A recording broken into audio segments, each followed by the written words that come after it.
Welcome everyone. Thanks for joining us. I'm just going to take another couple seconds to let everyone get connected. And welcome to everyone who's joining us on Facebook and YouTube as well.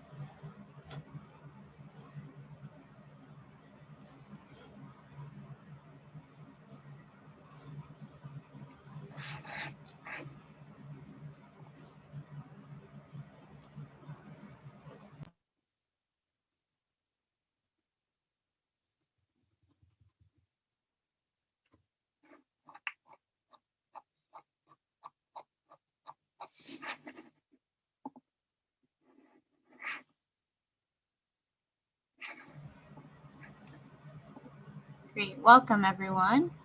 So I'm going to go ahead and just get started with some of the introductions. My name is Geneva Blackmer, and I'm the Program Director for the Interfaith Center. We are located at the Miami University campus in Oxford, Ohio, and our mission is to invite people of diverse religious, spiritual, and secular worldviews to participate in one another's practices in order to cultivate appreciative understanding and to build friendships and relationships, as well as to unify them around common moral, social, and ethical concerns in order to build a more just and equitable society for all people. And this program is co-sponsored by the Greater Kansas City Interfaith Council. The Greater Kansas City Interfaith Council aims to build the most welcoming community for all people. The council is comprised of directors who belong to 22 distinct faith philosophies represented in the greater community, all of whom are passionate about multi-faith understanding. The council strives to provide engaging and educational programs about the many diverse faiths and traditions represented in Greater Kansas City by joining religion, spirit, and community. This program in particular was designed to provide an introduction to the basic beliefs, rituals, and practices of different faith traditions, and then to create space for a Q&A where people can ask open and honest questions. The series aims to create a space to dispel misinformation and stereotypes about faith traditions, which often lead to xenophobia and violence. So we're really happy to welcome Aasees Kaur here. She is a board member of EquaSion and serves as the first line of defense for Sikh community members facing hate crimes, school bullying, racial profiling, and workplace discrimination at the Sikh Coalition, the nation's largest Sikh civil rights organization. She also works towards educating our larger communities to eliminate bias and foster a more compassionate environment. She teaches Sikh youth locally and nationally to help build community power and enables the dreams of many immigrant families. Prior to working at the Sikh Coalition full-time, she organized in the greater Atlanta area around civil rights, immigrant and refugee rights, gender equity, and voters' rights. She volunteered with political campaigns to empower communities to make their voices and votes count. She is inspired and driven by the tenets of selfless service and social activism found in Sikhi. In her free time, she enjoys traveling and hiking with her husband. So I'm going to go ahead and turn it over to you, Aasees. Thank you so much to everyone for being here. Thank you so much, Geneva, and good evening, everybody. Thank you all so much for taking the time to join us on this lovely Tuesday evening. Not watching the Reds game, but here's a little giveaway. They're winning by a lot, so we might be okay if we don't look at the TV or the radio for a little bit. We've got a solid lead at this time. So really appreciate everybody joining us, and I hope that we can have a candid conversation where we can talk about any questions y'all might have, or just anything that you are interested in knowing more about the faith. I do have a short presentation. I'm going to use that as the guide, but really, given that we're in a virtual setting, it's nicer to be able to see everyone on the screen and have some conversation, if not through the chat box, but at least through being able to see each other's body languages. In this virtual world, I have just thought that it's very strange to see a reflection of yourself as you're talking. I think we're gonna figure out the long-term effects of that in a little bit, but it's certainly weird.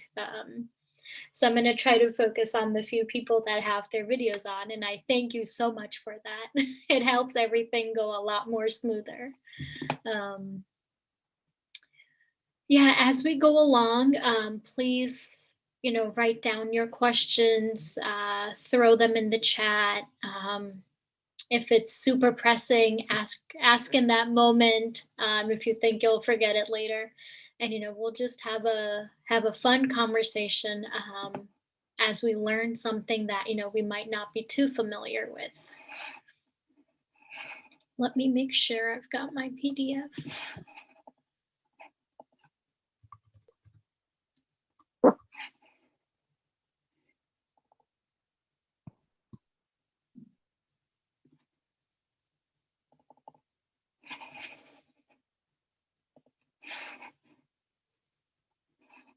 See, now Geneva has spotlighted me, and all I see is a big version of me on the screen. Do you want me to remove your spotlight? No, it's okay, but it's weird. It's still weird a year into this whole thing, seeing really only your own reflection when there's 22 other people in the room. No, I'm going to share my screen.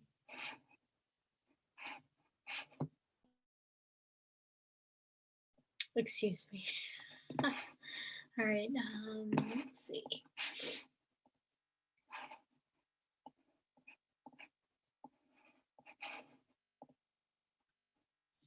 Okay, hopefully everybody can see this.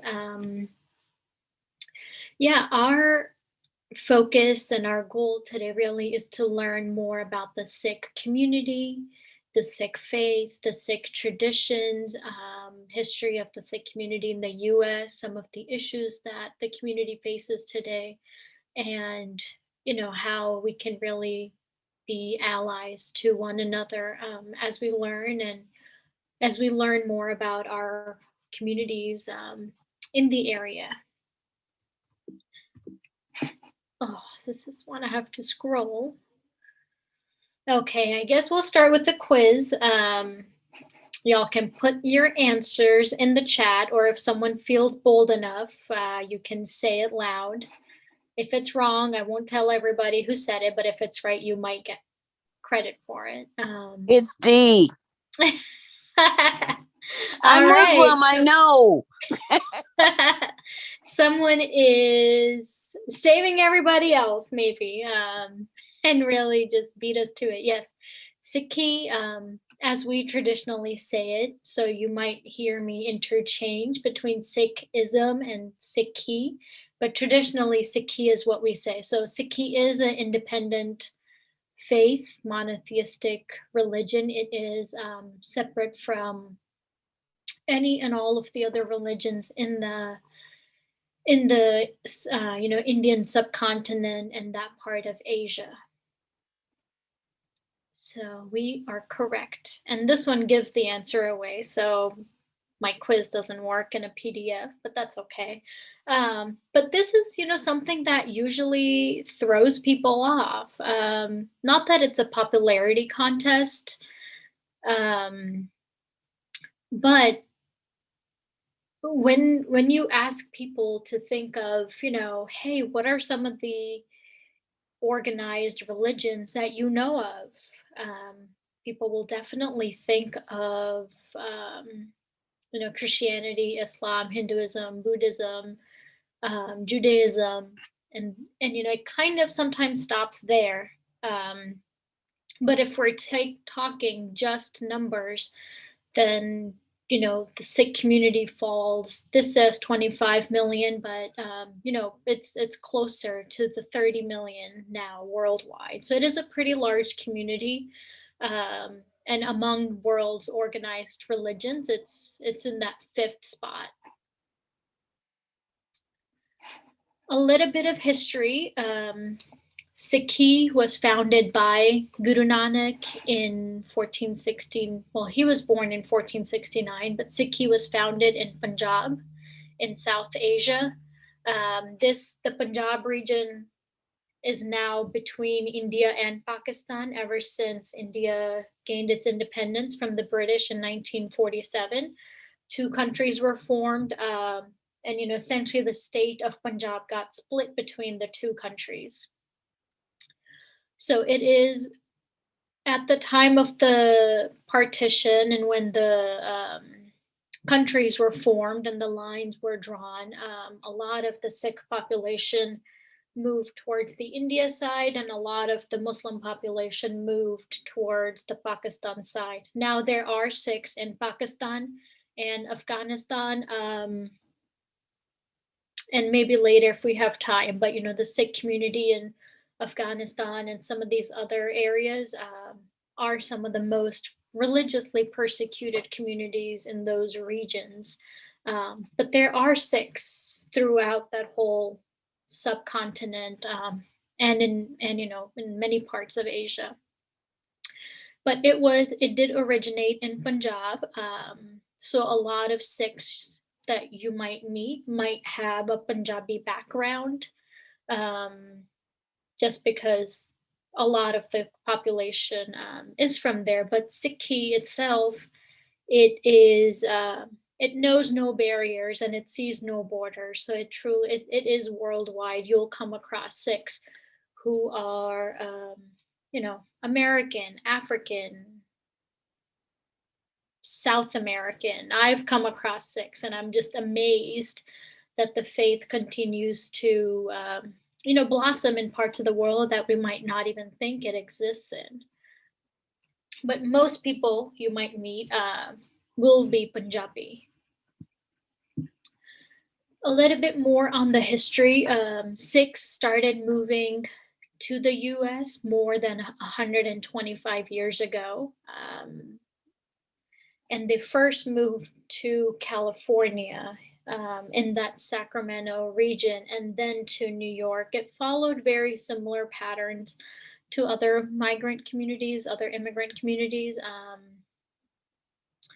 So they moved to California. Part of the reason was the soil, the land, it was very similar to what they were used to in Punjab, that they were able to just bring their skills over and they started farming. And some of the largest farms in California now are owned by Sikhs who have just farmed for generations here in the States. I mentioned a little bit about Sikhs moving here. A lot of these photos are old. On the top right is the first Sikh community center ever that was built here, and that was in Sacramento. Next to that, you've got some photos of Sikhs who were farm workers and who were laborers. At the bottom, the first Asian American congressperson, and then bottom right is Bhagat Singh Thind, who is a veteran and who really had to, there's a whole lawsuit and a whole legal study about it, really had to fight to be able to become a citizen despite having fought for the country. But the community has existed here for more than 125 years, which sometimes also surprises people, since we are really still in the stages of, what are some facts that will surprise everybody. I'm gonna stop sharing my screen a little bit, just so we can talk candidly about just what the Sikh community is, before we delve deeper into the values. So I mentioned the founder of Sikhi, the founder of this faith, is Guru Nanak. And Guru Nanak was actually born into a Hindu family in 1469, about 551-ish years ago. But he very soon started preaching and practicing a very different path. As a young boy, he outwardly rejected meaningless superstitions and instead chose a path of meditation on the unstruck melody that is the singular divinity which Sikhs believe is all pervasive in the universe and is common for everybody. So the core foundation of the faith is oneness, believing that we all truly are one. Many of you in this, on this screen are strangers, but if I can look at you and in your eyes and see you as my equal, I know that I have a duty not just to love you, but to also protect you. And that value, that belief, that practice is what really informs many other values and practices, that you'll hear me talk about when we learn more about the values of the Sikh faith and the Sikh community. And Guru Nanak, his message really was that as we tune one's consciousness to this higher level, that is how you attain liberation for the soul.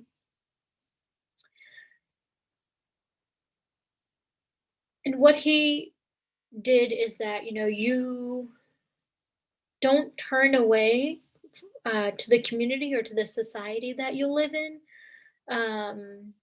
and believe that religious leaders had a role to uplift society and humanity from within, starting with themselves, but that we couldn't turn our backs to what is happening right in front of our eyes and choose to not act. Right, throughout the Sikh history, over and over again, what we see not just preached but practiced are the values of equality and justice and oneness, and understanding that, fairness is something that has to be important, that we have to be able to live and earn honestly.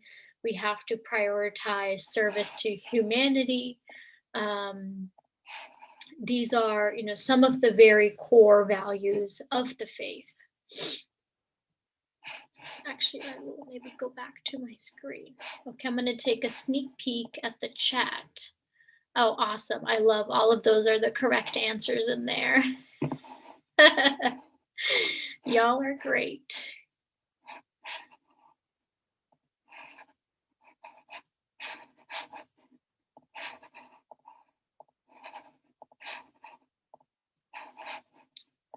Okay, we kind of established this part earlier that Sikhs it is a monotheistic faith. Sikhs believe, there is oneness that surrounds all of us, that is within us, and it permeates all throughout the universe. And through that oneness, through that one divine force, that force loves and sustains all humanity. And because of that, the beliefs in equality are incredibly strong, regardless of genders and religions and races and ethnicity and that sort of thing. We'll actually learn about just how practical equality really is and how deeply it is practiced even in our day-to-day. So the Sikh beliefs, the faith is founded on the wisdom and the teachings of the 10 gurus. There were 10 gurus in the human forms, and the word guru is two words, gu and then ru. And what the closest English translation is, it is one who brings you from darkness to light. And after 1708, that authority, that power, that guide for the Sikhs became the Guru Granth Sahib. That is the eternal living Guru of the Sikhs. The Guru Granth Sahib, it is the sacred scripture. And that embodies the teachings of all gurus and many other saintly people. And it guides Sikhs through everything in life. Okay, I think my screen. Okay, hang on. So, a couple things that y'all might have picked up on so far. It is one of the world's youngest organized religions. And because of that, there's been times Sikhs have endured atrocities because of the misunderstandings and lack of knowledge and their philosophy and practices in general. And this is relevant because as we're talking about the Guru Granth Sahib, because it was the fifth Guru, Guru Arjan Dev, was the one who started compiling it. He compiled the teachings, the writings, the hymns of the Gurus into one scripture. And for that, he was tortured to death, but he refused to alter the scriptures as they were revealed to him. And what it also did was it disrupted the way religion was practiced, religion was thought of in the Indian subcontinent at the time. It disrupted the socio-political, grounding that existed at that time. Because what it had done was it started making faith and religion open to everybody. It created access. Because if you could read, and then you had access to everything. You no longer needed a middle person. You no longer needed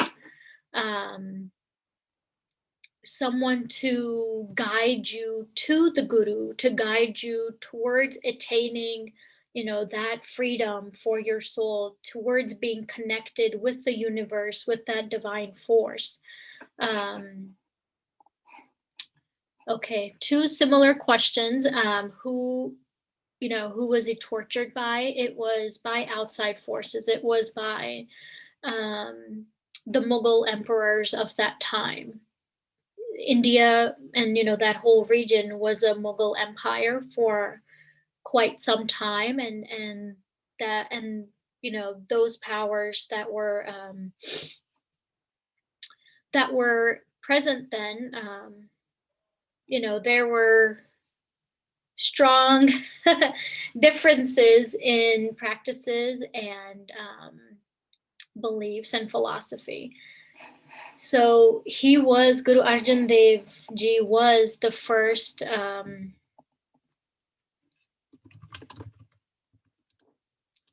Sikh who was martyred. And, it's something that we remember and commemorate very deeply when we try to even live that practice now of, you have something, you don't restrict access to it. If anyone can read, they have access. They don't need to pay someone. They don't need to pay a poll tax. They don't need to travel thousands and hundreds and thousands of miles just to be able to access, God or whoever you may be trying to worship. He did pay for that with his life. But even soon after that, the sixth Guru then introduced this concept of soldier to the saints. So now you've got a balance of, saints and soldiers that, within that, through your spirituality is how you present and how you develop the outside world or the political world or just the social world in general. If you are strong on the inside, then you have all the power that you need in order to fight oppression, to fight for justice, to be able to stand up against tyranny and oppression of any kinds. And at that time, this concept was so revolutionary that both Hindus and Muslims, adopted it. They felt like they were saint and soldiers at the same time, even as they maintained, their secular ideals and their belief systems. Now, a little bit into the history, as we learn more about the gurus and the history and the Guru Granth Sahib.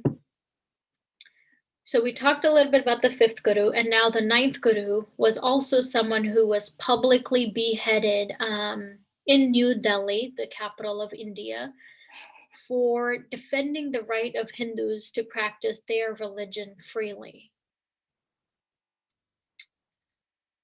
And, we're getting ready to sort of commemorate and reflect on that as well. But you can see through that, the idea and the belief that we all have the freedom of religion. We all have these, foundational human rights and principles is something that in the very short Sikh history compared to other world religions, it's something that has been practiced and is something that has really been developed on just, simply from the examples that we have of Sikh history, of, being able to believing so strongly in these freedoms that you are okay, more than okay, but content with giving your life up for that. So that was the ninth guru. And despite that, the community, it flourished and it became an influential movement by the 18th century, because these practices were incredibly revolutionary, given, the political regimes and the social structures of the Indian subcontinent at that time. And then when we think of social structures, right, we're thinking the caste system. We're thinking how women were treated. We're thinking about the practices of, one practice comes to mind right now, used to be of sati, where if your husband passed away, you had to die on that same, in that same fire, essentially abolishing these types of things, creating access for education, and abolishing and, walking away from the caste system so that we aren't limiting everyone else around us and ourselves, so that we aren't limiting humanity based on some boxes that people may want to throw others in. So by nature, these ideas are revolutionary, and it caused a lot of disruption. There is a lot of history of that, just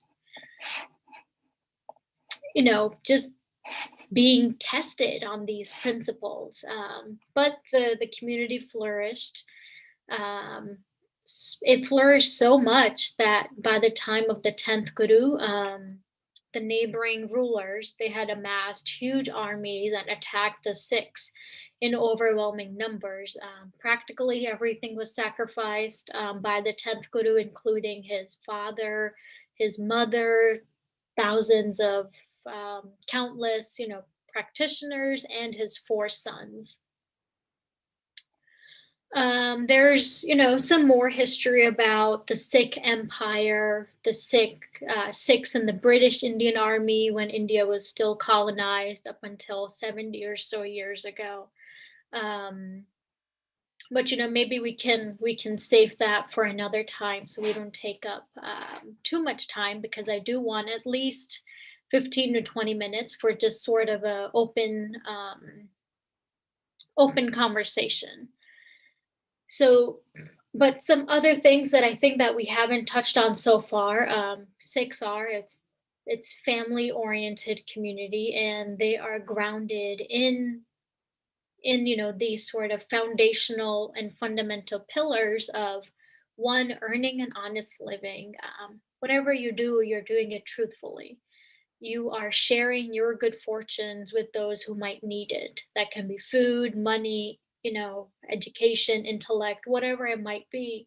You are giving that back and sharing that with those who need it. And third, keeping their faith, in the one Almighty God. And these beliefs is, what's helped sort of, you can even say, newcomers to quickly adapt and become self-sufficient. Let me see. I'm going to see, maybe I can quickly go back to my PowerPoint, rather a PDF at this point, just to make sure y'all can also visualize what I'm talking about. So this is where we had left off in the presentation, just learning more about the Guru Granth Sahib and the Sikh beliefs. So I'm going to scroll past it. And that actually transitions us into a very perhaps important part of this conversation where y'all might have the most questions, really understanding the Sikh identity, because we do carry a very visible physical identity.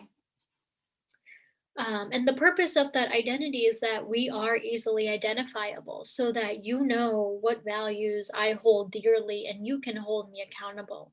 So you know exactly what you're getting yourself into, and you know about the community. The identity is what helps Sikhs.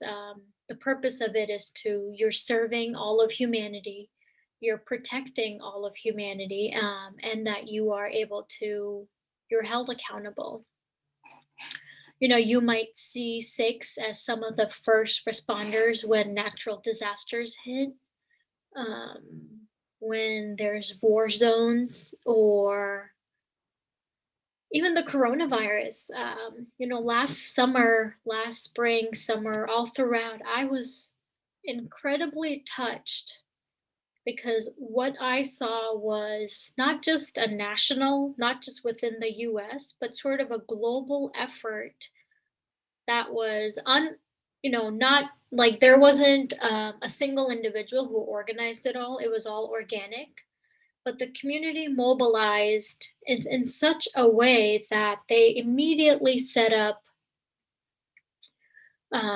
grocery drop-offs, deliveries, and started cooking in mass. And some of it is still going to this day, that because you just knew the community around us was in need, and somebody needed to step up. And I was so touched, because we were in this moment of so much uncertainty and so much unknown. And yet what I knew so personally, and what I knew with such certainty, is what I ended up seeing at a global level. And it was completely unorganized. It was organic, but it gave me so much hope, and it gave me so much strength to be able to just, be able to get through the layers of crises that we all experienced in the past year. Now, the Sikh identity really is, you might see very long hair, you'll see turbans, and you'll see long flowing beards, or beards that are tied up. And that identity is the identity of a Sikh. And Sikhs who join the Khalsa, who join the community of equals and the community of, pure ones, they are making a commitment by becoming initiated that you are going to live by the code of conduct for Sikhs, that your ultimate allegiance is to the Sikh way of life. You will always maintain a distinct, visible identity. And the way this sort of differs from, some people might describe it as a baptism, but it's more of an initiation rather than a baptism, because it can also be done at any time in one's life, right? You can be enlightened as a child, as a young adult, middle age, or as an elderly. And you can have that drive and that strength within you at any point to make that commitment that you are going to be part of this community. You are going to uphold the ideals of the Sikh faith. Now, as you become part of that community, you always wear on your person the 5 Sikh articles of faith. And that's the first one being uncut hair. You accept and you are content with the way of nature, right? Hair grows.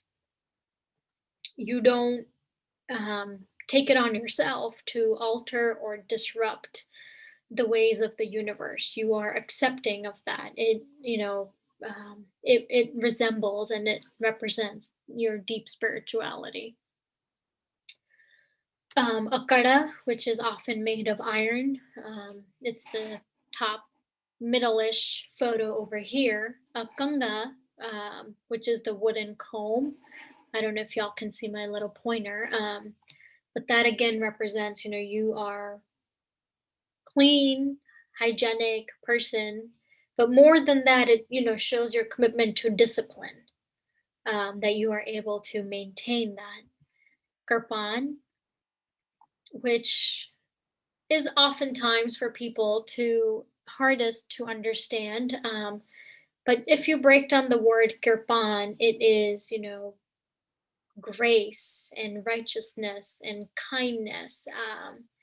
And a kirpan, Sikhs wear on their person is, it resembles, and it not resembles, but it is your commitment towards justice, towards protection of humanity, and towards fighting oppression. And the last one is the kachera, which are sort of longer underpants, which again goes back to the idea of discipline. We'll go a little bit deeper into the articles of faith. Let me do a time check. Okay. In a minute, but another, a common identifier for the Sikh community is the turban, the dastar.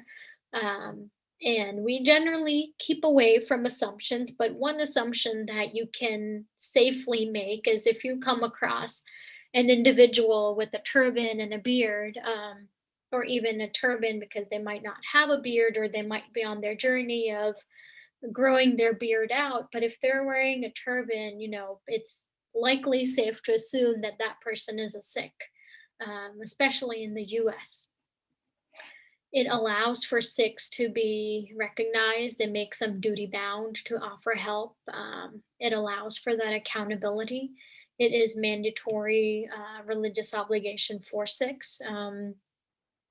And the last part, really isn't for y'all, but when I do this presentation for others like TSA or in law enforcement or somebody else that might not know the spiritual and the religious significance, that under no circumstances do you forcibly remove somebody's turban. That would be the equivalent of a strip search. And I bet there hasn't been an interfaith presentation in which the word strip search have been dropped. So that might be a first, but I couldn't think of a parallel comparison to that.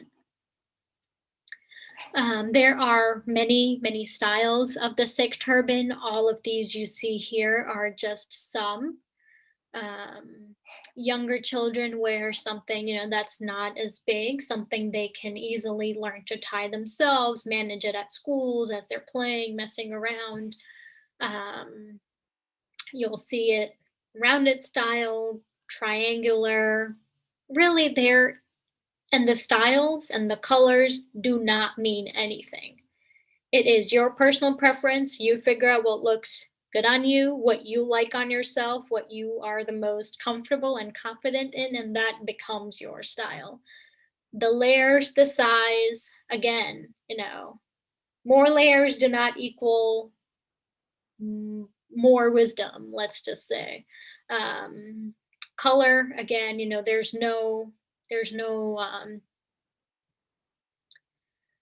there's no deep significance. You can match it to your clothes. Now, some people will choose to wear white their whole lives or blue their whole lives, as just some of the colors that have traditionally been worn. But pink, green, purple, yellow.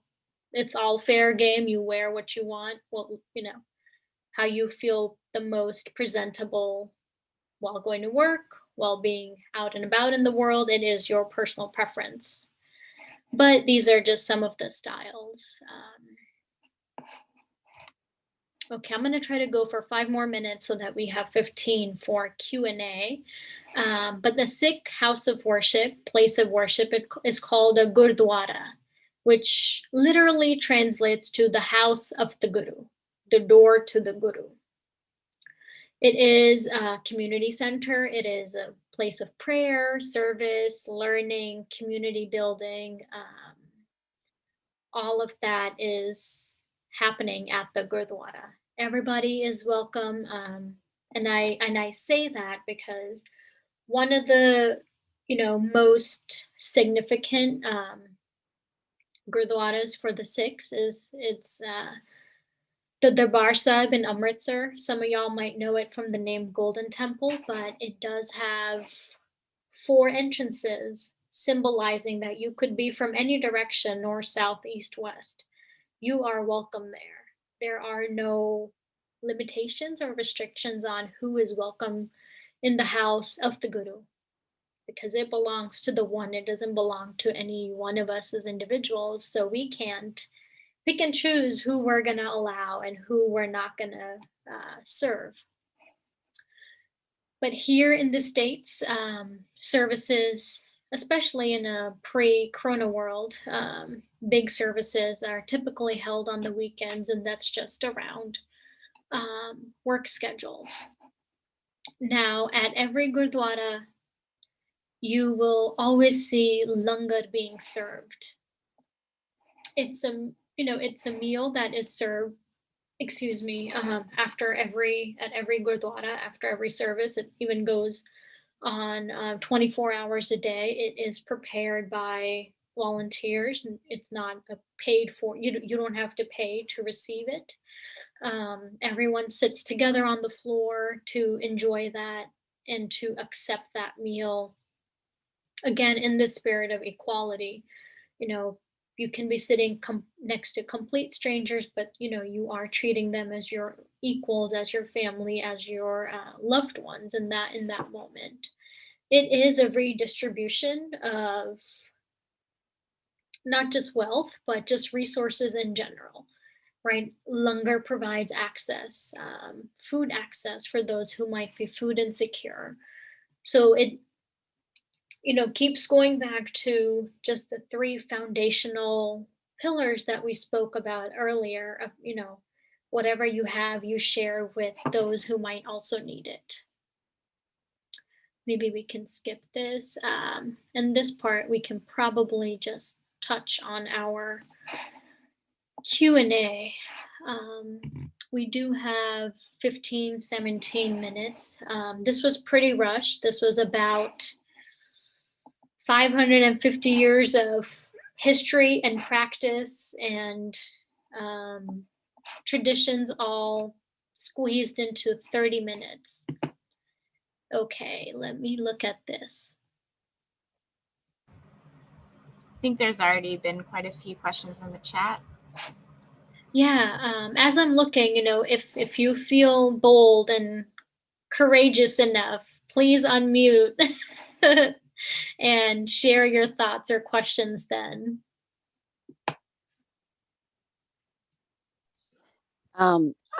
Before I converted to Islam, I was in Germany and my boss was a Sikh.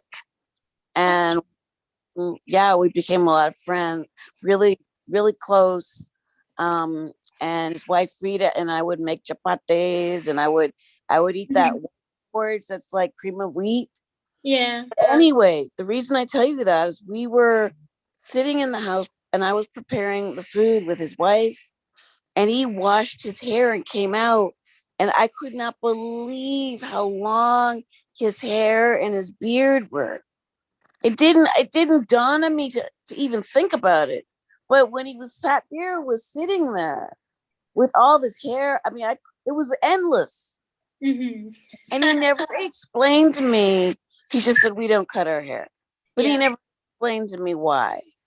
Hmm. And then I was friends with another Sikh family, and I went to one of their celebrations where they have your holy book, Mm-hmm.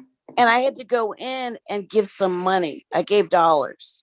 So I had to like crawl in, donate the money into a bowl. It was like a brass bowl, but then I couldn't turn around. I had to back out. Why is that? That is, so as you enter the Gurdwara, right in the center is the sacred scriptures. It is the Guru Granth Sahib. And you treat that as the living Guru, as if you are in the court of the Guru, you are in the Guru's presence. Now, you wouldn't, it's out of respect that you wouldn't turn your back towards the Guru. So very simple explanation for that, because when we walk into the Gurdwara, when we walk into that main hall, we treat it as, the court of our Guru.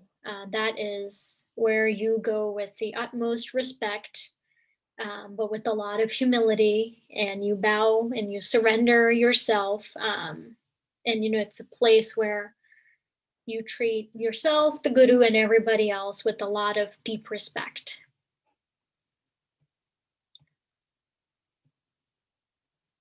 And yeah, when people see my hair or somebody else's, they are usually quite amazed about how it's so long. And you also mentioned that your friends hadn't really explained why. The middle school version of me, growing up, when people asked me, I grew up in Georgia, when people asked me about my hair and just my identity, the middle school version of me thought of this.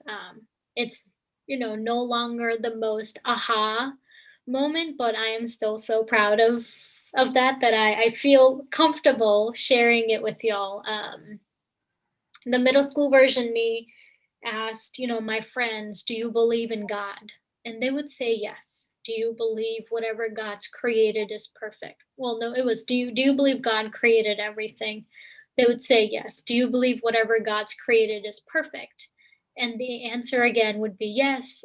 And then I would just sort of say, then, I don't see why I, as an individual, would think that I need to change that image of perfection, of, if you believe, God's created everything so beautifully and so perfectly, I don't have it in me to be able to change that. It worked for middle school. It helped people understand who I was. And I suppose it resonated at a deep level with them too. At least, maturity of middle schoolers. But I kind of hope it helps, being able to equate that even with your own belief systems about why, we maintain our identity and we maintain unshorn and uncut hair. I'm curious, what are the sources or characteristics of the one divinity? I mean, I know that like Judaism, Christianity, Islam are all Abrahamic religions, but I don't know anything about where the Sikh God would come from. So it was founded by Guru Nanak. I will type it in here so y'all have the spelling of that. And it came into being as a revelation to Guru Nanak, because he started practicing something that was very different from what was being practiced at that time. Now, some of the characteristics of this, one divine being, or, one divine force that is everlasting, are, truth. There is no beginning, there's no end, there is no form, there's no gender to it. It is timeless, self-created, self-sufficient, divine force. Now, if you are a Star Wars fan, it might make a little bit of sense when we are talking about the Jedi. I noticed your R2D2 in the background, so yeah, it's interesting that you connected that. Yeah, that little guy over there is quite old. It's a tape player, believe it or not, and it still works. It still works. But when that was another thing when I've explained it to people, and if they were really deep into Star Wars, they were like, okay, it sounds exactly like that, or very similar, but it is a divine force. Now, some of the other characteristics, forgiving and accepting and all permeating. The creator is in the creation. So there is no difference between the creation and humanity around us and the one who created it. You see oneness and you see the divine light in everybody and in everything that you are coming across. So it's not at all different, it sounds like, from the Abrahamic God. I mean, over millennia, I mean, there has been that tendency to attach a gender, the he, but a lot of us have been trying to move away from that and emphasize that that the God is genderless and that sort of thing. There's a lot of resistance to that because, again, of millennia. But it doesn't, I mean, is it your perception that there's not a great deal of difference between the Sikh God and the Abrahamic God? There's so many similarities, right? We all have more in common than we do, in differences. And even as I was young, what my parents told me was, there is one God. We just know God by different names, right? We just have different paths, but we all get there. We just have different practices or different names for what we're doing.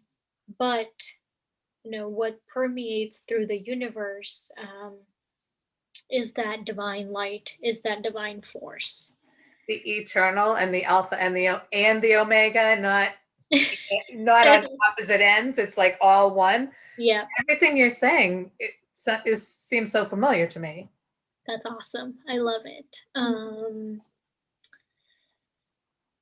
Let's see. Curious about who wears the star. Women wear the stars, men wear the stars, children do it. You might see some women wear more like a scarf style, some tie a bandana.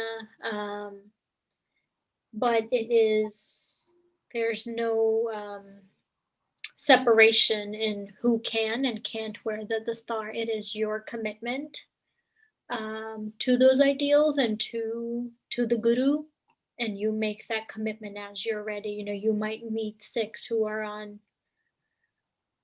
there's a spectrum, right? And in every religion, you might meet people who are beginning their journey, who are well into their journey, or who have no idea this is the journey they want to take and they're just exploring it.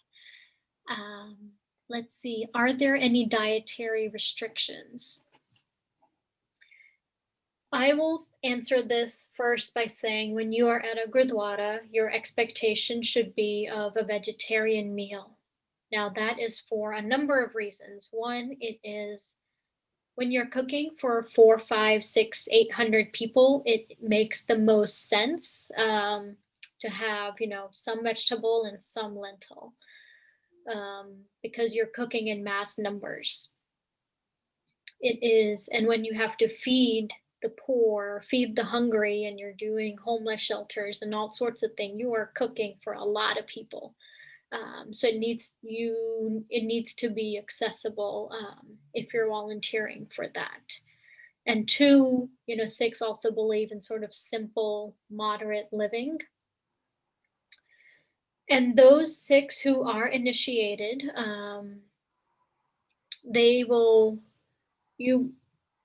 most you meet will be vegetarian. And if you meet someone who is not, they will at the very least tell you they don't eat halal meat, because of understanding that we don't have the power to sacrifice anything or anyone in the name of God. So just the practice of doing that is against the core principles of Sikhi. But most you'll meet, you know, they are vegetarians. Let's see, any other questions? I guess a couple other things that I can mention. You know, some other ways that you'll see Sikhs practice equality. You'll see that a lot of Sikh men carry the last name Singh, and Sikh women carry the last name Kaur. Now, of course, we're all one big family in all of humanity, but really it's because those are our last names. And that is a direct result of walking away from the caste system. Because previously, if you could tell who somebody is or what box they belong in from their last name, you couldn't really practice equality. So if we all have the same last name, all of us have been lifted to the same level, regardless of what your family name or your surname may have been. So it's Kaur, Kaur, for women, and Singh, Sangh, for men. Singh means lion, and Kaur means lioness or a warrior princess. Very different from the Disney style. And that again ties you to this idea of, it is our duty. Our moral, active responsibility and duty is to offer, is to be able to protect and serve all of humanity. So that warrior strength is built in. But you will, if you know Sikhs, you might know that Singh and Kaur are part of their name. And now here you might notice it's more their middle name than their last name for the ease of paperwork and no other good reason. Is there a formal marriage rite that would be Yes. similar? Yeah. There are 4 Sikh ceremonies that that we all practice, of course: birth, death, marriage, and the 4th one being that initiation into the community. So there is a Sikh way of marriage, yes. Any other questions? Can I talk about final rites for the dead? Sikhs practice cremation. Again, so that, we just believe this body is a vessel for us to connect with the higher power, with the one divine. And it is our soul. It is that divine light within us that connects. So this body, it's temporary. So, we don't practice burials. We practice cremation. And the idea, again, is around final rites that you don't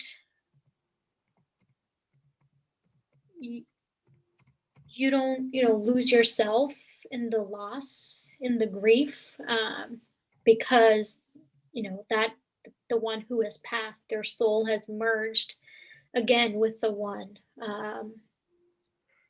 And the way you practice and you go through these tough situations is through Chardi Kala, is through having deep, eternal optimism. Now, that doesn't mean you don't feel one way or the other, or that you can't be sad or you can't be happy, but that you try to stay balanced. You find that bliss and that contentment. And in these moments of difficulty, you approach them with this idea of eternal optimism. And, that helps you carry through any of the highs and lows of life that come our way. Okay, I think Liz has her hand up. Yeah. Just a follow-up. Thank you. That's really articulate, and the whole talk has been really helpful. But I had a question specifically about Sikh Americans and how to prepare a body for final cremation elsewhere. Like I've heard that Sikh Americans will sometimes send a thigh bone for the cremation fires in India. And it has something to do with the identity of a person being in the thigh bone. Does that resonate with anything you've ever heard? Not quite. Only times I've heard of bodies being flown internationally is, if I was living here by myself and my whole family was elsewhere, those arrangements might be made. So not for me, but for the family, so they have some level of closure. And some people might take their ashes of whoever has passed, to then, put them into a river, or, spread them over the village of that person or wherever their ancestry may have been. I have heard it and seen it in that sense, but from the lens of Sikhi and Sikh culture, we have our guidelines of what to do when someone has passed, and that you can do anywhere, regardless of where you might be physically located. Thank you.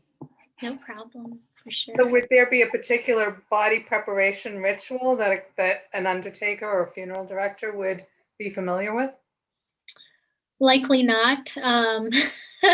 They might not be familiar with, but there are practices and traditions around that, right? There are certain prayers that have to be done. The body has to be prepared in a certain way. If that person was initiated, their 5 articles have to be on them. Their turban has to be tied, and then those sorts of things. And this is where the community steps in and the community helps out. And you might even have, individuals who are more learned at the gurdwaras step in and take those responsibilities of helping a family through it. And then how does it sounds like there's an afterlife concept. How is there anything you can explain about that briefly? Yeah, for sure. The concept around that is, so, me in this very moment is first and foremost grateful to be in this form and not the form of an ant, a snake, a bird, an owl, whatever else, because right now I have all the capabilities and everything else I need in order to merge with the one, in order to live that lifestyle, to make those active choices. So it starts with that, and that, you cycle through countless life cycles before you are really blessed to be a human, where you can, practice that oneness and connect with the divine being. Now, if your question is really around reincarnation or what happens in the afterlife, afterlife, it doesn't matter. What you have right now is either your hell or your heaven. That concept the concept of, you're going to hell when you die just doesn't exist, because what you make of your life right now is all that matters, because that is what will either connect you or disconnect you from the divine being. Right. So it's the eventual unification. That's the course of all. Yeah, that's very Eastern. So yeah, basically, if one is familiar with those sorts of beliefs, and actually, I know that a lot of people in the Abrahamic faiths have certain concepts of what it should or shouldn't be. That seems to get in the way to me. I think that it, like, that union idea is about as far as you should take it, because otherwise you're putting all sorts of conditions on it, right? Absolutely. Yeah. Our present is all that we can control and all that we can improve, because the rest is unknown. So either you are in hell or heaven right now based on the decisions you are making every day. Yeah. So It freaks me out when people get all like tied up with, well, is my dog going to be in heaven? Or, you know, it's like, oh my, well, I have to see this person. And I'm sort of thinking like, yeah, you're kind of making yourself pretty miserable right now. I mean, it's, why would you bother? The whole point is that you will be beyond all that. So why spend your time here worrying about it, right? And that is another characteristic of that divine force, you know, it is beyond the life cycles of life and death, right? It is eternal, timeless. And, you know, our bodies are just temporary vessels to help us achieve that sort of liberation of the soul as well. Thank you. This has been really, really interesting. And I remember reading last summer about the Sikh, the cooking and food issues. And I thought, wow, that is so amazing. I actually am a volunteer for the local food pantry here. Nice. It's got, a lot of us older folks have gotten a little bit disconnected because of the pandemic, but that just seemed like such a wonderful and, like you say, organic thing. That's how I understood it in the article. So they really represented it well, I think. Yeah, there was a really good New York Times article last summer. Okay, yeah. And sometimes I joke about it, you know, I can either cook for 4 or 400. I don't know the measurements for the in between, but that's what it is. You're either cooking for the family you're living with, or you're cooking for the family of all of humanity. So are most of the worship houses do that? Is that a huge kitchen or a commercial kitchen? Is that automatically? Do you have to go through all the licensing for commercial food prep? I don't know how it works. Yes, you know, it has to meet standards and code and that sort of thing. You have to have the hood and all that jazz. But you can have a small kitchen and still cook for 500. It just has to meet all those inspection things, right? And I only know about that because we do community meals as well in the food pantry that I do. So, and not everybody's willing to put that kind of money into their, we do have one church building that we use, and what else? There's only a couple of places that we can use because a lot of people aren't willing to put the money in to get the licensing. Yeah. If I could add something, I was once, my name is Siri Kadam Singh Khalsa, and so I was once one of 2,000 guests at a guy's home for dinner in Delhi.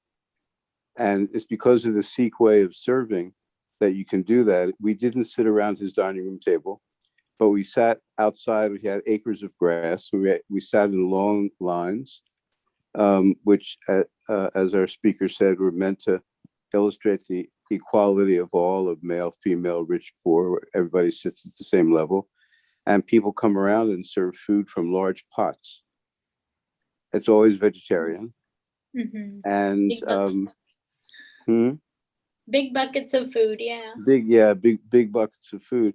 And it's our tradition to feed people, that nobody should ever have to go hungry. So everybody is invited. And in India, where it's organized on a vast scale, you can go to temples, to gurdwaras, and be part of hundreds and even thousands of people eating. Mm-hmm. And so, and everybody's invited, male, female, rich, poor, everybody sits at the same level. Equality is, as our speakers, I don't know how to pronounce your name, I apologize. Tell me how to pronounce your name. Aasees. Aasees, okay. I'm Siri Kadam. I live in Guru Ramdas Ashram in Millis, Massachusetts. It's a Sikh ashram, a spiritual community. It's also a yoga center. Awesome. And I really enjoyed listening to you and the way you've explained the religion that I came to. I wasn't born into it, but I believe I was born to be a Sikh. Mm-hmm. So I became a Sikh about 40 years ago. Awesome. Thank you for sharing your journey and for joining us all the way from Massachusetts in our little Midwest gathering. Yeah. Where are you? I'm in Cincinnati. Oh, I believe it or not, I'm involved in an interfaith group, and I was told about this by my friend who's a Catholic priest. Awesome. I think Joe had your hand up too. Yes, thank you very much for a wonderful and timely presentation. I teach a journalism class called Bias Busters at Michigan State University. And since January, I've had 20 students writing a guide. Here's a draft of the cover, 100 questions and answers about Sikh Americans. And yesterday, they went into the final editing stage. The first step, of course, was to ask Sikh Americans, what do you want to see in this guide? What kinds of questions should we answer? And you have hit on so many questions, and people in the group have asked questions that we were hearing. It's just wonderful to come near the end of that project as we're getting close to publication and to be here with all of you. I want to thank you, Aasees, and I want to email you a copy of our draft so you For can get a sure. look at it and see how we're doing. But thank you so much for being here and sharing your time and knowledge with all of us. Of course, I would be happy to take a look at it. My professional day-to-day is working through legal and advocacy means for Sikh civil rights, for hate crimes and profiling, employment discrimination, school discrimination, and bullying. So good. yeah, if I We can covered help. some of those. The Coalition and SOLDEF and there's a Mhm. Sikh Student Association in Michigan State. They've all done guest spots in our Zoom class. And those are far better than anything I can do as their instructor. So We're thanks to the trying. Coalition and We're a everybody. small community, and we've had to bust a lot of biases since 9/11. Yeah, I bet. So we have gotten good at it. But, we didn't have the time to really touch on how deeply the community has been impacted the last 20 years. But, maybe we can do that at another time. That would be nice, yeah. Yeah, I had forgotten about that until you said it, but I remember reading about that as well. yeah, almost every family, or you'll meet has a story of backlash.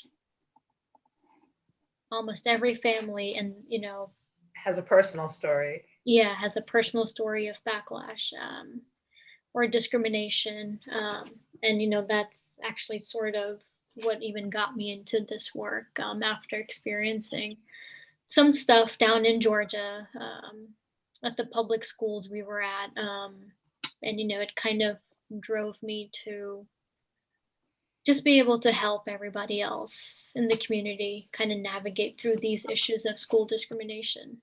But anyway, yeah, I would be happy to connect with you, Joe, or anybody else.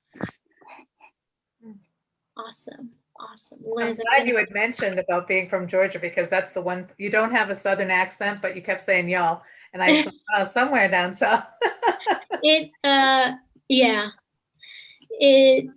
it comes out if other people around me are talking like that, but y'all is something I haven't been able to kick since I moved to here, and I don't think I can help it at this point. It's adorable. I actually use it a lot. And I've never lived in the South, although I have friends from the South. So I love the expression. I tend to collect accents and expressions like that. I don't know, a word person. Did you see the other question from Liz? Does the Sikh Coalition work in Hamilton County Public Schools? Not yet. There's a number of projects, and some of that is a multi-year initiative to approach school systems at the state level as they are reviewing their state standards for social studies, right? To figure out if they're teaching other religions, why isn't this one faith included? I know I had a terrible time in my world history class in 10th grade and did not know what to say to my teacher to get up and represent, everybody as just a single student.